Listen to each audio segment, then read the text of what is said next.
Pemirsa Insert, kayaknya lagi ngetren banget nih di dunia perkariran tanah air. Karyawan yang main belakang hingga mengkhianati bos yang sudah menafkahinya. Gak cuma orang biasa yang kena getahnya, artis-artis pun ikut-ikutan terseret. Mungkin dikira yang namanya artis pada kaya raya kali ya. Makanya gak merhatiin 1 juta atau 2 juta duit yang hilang perharinya. Saat tertangkap, nominalnya bikin geleng-geleng kepala. Nah, yang terbaru, kasus ini menjerat karyawan selebgram kondang Awkarin. Bayangin aja, udah mulai nyuri duit Awkarin sejak Idul Adha di bulan Juni kemarin, dan setiap kali ngambil nominalnya bisa mencapai 5 juta rupiah. 10 kali ngambil aja totalnya udah 50 juta. Semua buat nanti sisanya aku bakal cari lagi terus secepatnya. Mana berapa yang kamu kasih, insya Allah aku bakal bisa cariin. Nggak, tapi lo mikir nggak sih pas ngambil? Hah?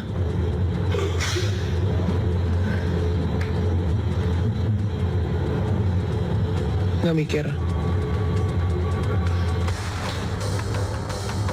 Jika mau ditotalkan, duit Awkarin habis hingga ratusan juta. Jadi ceritanya, selama ini Awkarin selalu mempercayakan dompet berisi ATM-nya pada sang karyawan. Emang udah niat jahat dari awal ya. Suatu saat si karyawan ini mengintip PIN ATM Awkarin saat selebgram itu mengambil uang di ATM. Pernah dicoba sekali namun gagal, ia pun terus memastikan berapa PIN ATM Awkarin. Setelah tahu dengan pasti, hampir setiap hari 5 juta rupiah dikantongi pria tersebut. Bukan nominal yang sebenarnya dipermasalahkan Awkarin, tapi kenapa orang yang selama ini ia percayai malah pada akhirnya harus mengkhianatinya? Padahal setiap kali makan udah pasti makan bareng, fasilitas dikasih, bonus ditransfer, lembur pun uang dibayarkan Awkarin. Gajinya 7 juta, tapi masih berani main serong. Manusia emang gak pernah puas ya pemirsa Insert.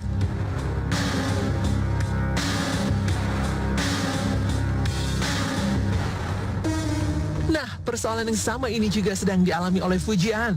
Datangi Polres Metro Jakarta Barat, Fuji membawa sejumlah bukti baru terkait laporannya pada sang manajer yang ngambil duit hasil kerja kerasnya.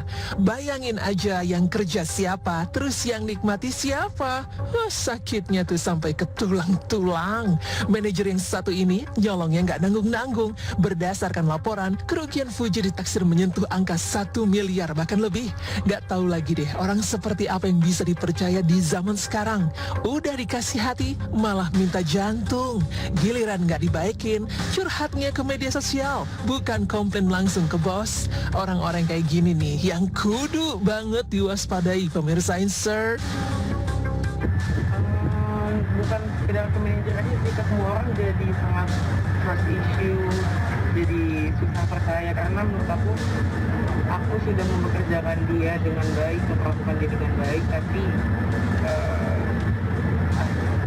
itu sih kelakuan dia udah sesuai dengan apa yang aku kasih ke dia gitu loh. Jadi ada memberikan rasa trauma. Parahnya lagi, masalahnya Fuji tuh nggak sampai di sini aja. Belum kelar masalah manajer, muncul lagi seorang karyawan yang mengungkap bukti chat di media sosial yang menggambarkan karakter asli adik almarhum Bibi Andriansa itu. Mirisnya lagi, yang curhat di media sosial ini bukan pelaku langsung alias mantan karyawannya, melainkan pihak ketiga. Ibaratnya penyambung lidah, si pengguna media sosial dengan nama Haiche ini mengaku sekedar mengungkap apa yang didengarkan dari korbannya Fuji.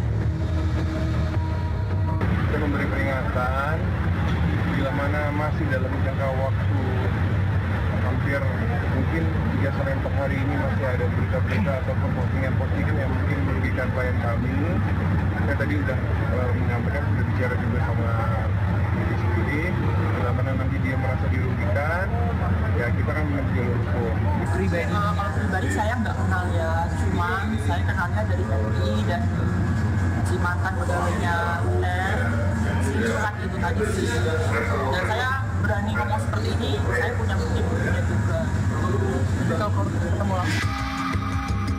Masalah jadi makin panjang nih setelah tahu kalau ternyata si Haiche ini tuh temannya Marissa Ica. Kedekatan Fuji dan Marissa yang selama ini baik-baik saja langsung disorot. Ada apa sih antara Fuji dan Marissa sampai-sampai ulang tahun anaknya Marissa aja nggak didatangi Fuji? Benar nggak sih mereka berseteru karena si Haiche ini? Sebenarnya masalah ini kan dia sama Uti kan cuma masalah pasti berantem kecil daripada keluarga ya. Gue juga mau sering berantem kecil segala macam pasti kan. Kita main keluarga nggak mungkin baik-baik terus, berantem kecil, tapi ada aja pihak yang mencari kesempatan. Nah ini kan pihak-pihak yang tidak bertanggung jawab kayak gini nih, ya kesempatannya pas banget, tahu momen yang pas segala macam, jadinya besar seperti ini. Dan gue yakin banget sih sebenarnya ini nggak ada hubungannya sama kayak Cade. Tapi kondisinya Kak Uti dengan Kak Ica sekarang gimana? Aman-aman aja sih guys. Dah, pokoknya aku segitu aja dulu ya. Thank you.